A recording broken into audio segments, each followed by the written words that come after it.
యెషయా గ్రంథం 40వ అధ్యాయం. మీ దేవుడు సెలవిచ్చిన మాట ఏదనగా, నా జనులను ఓదార్చుడి, యెరూషలేముతో ప్రేమగా మాటలాడుడి. ఆమె యుద్ధ కాలము సమాప్తి ఆయెను, ఆమె దోష రుణము తీర్చబడెను.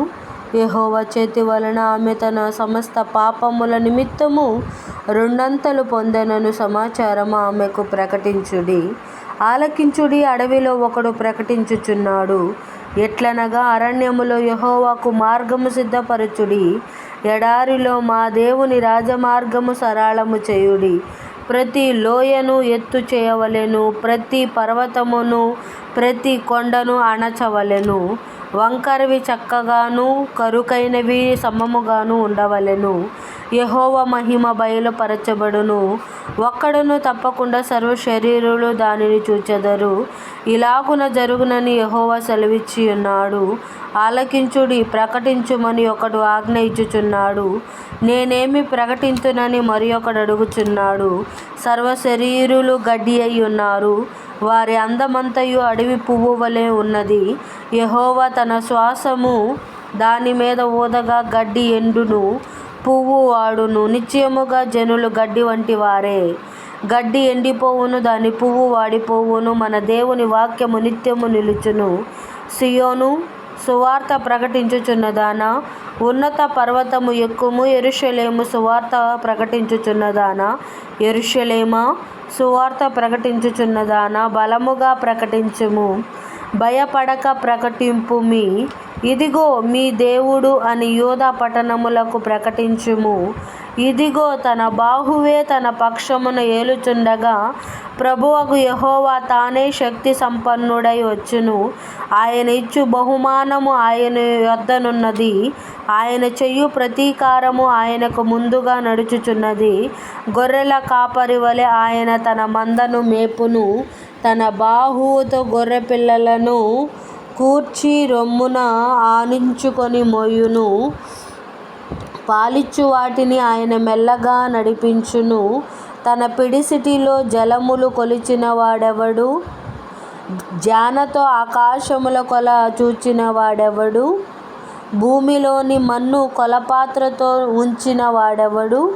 త్రాసుతో పర్వతములను తూచిన వాడెవడు?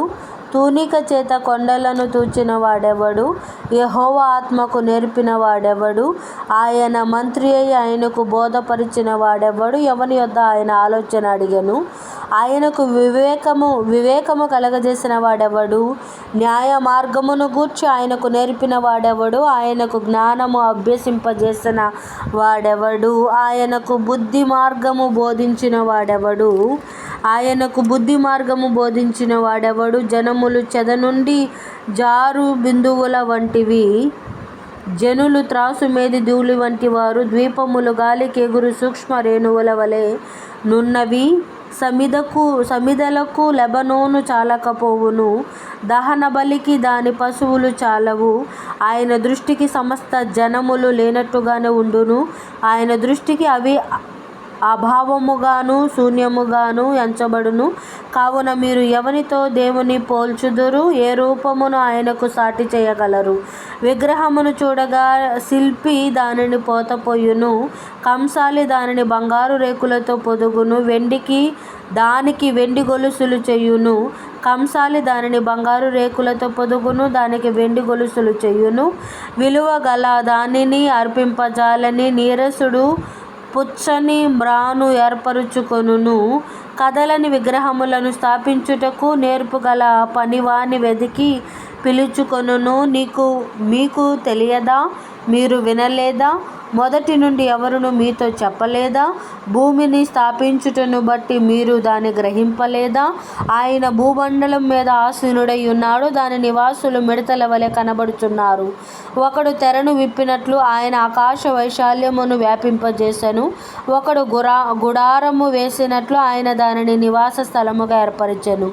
రాజులను ఆయన లేకుండా చేయును, భూమి యొక్క అధిపతులను మాయా స్వరూపులుగా చేయును. వారు నాటబడగానే విత్తబడగానే వారి మొదలు భూమిలో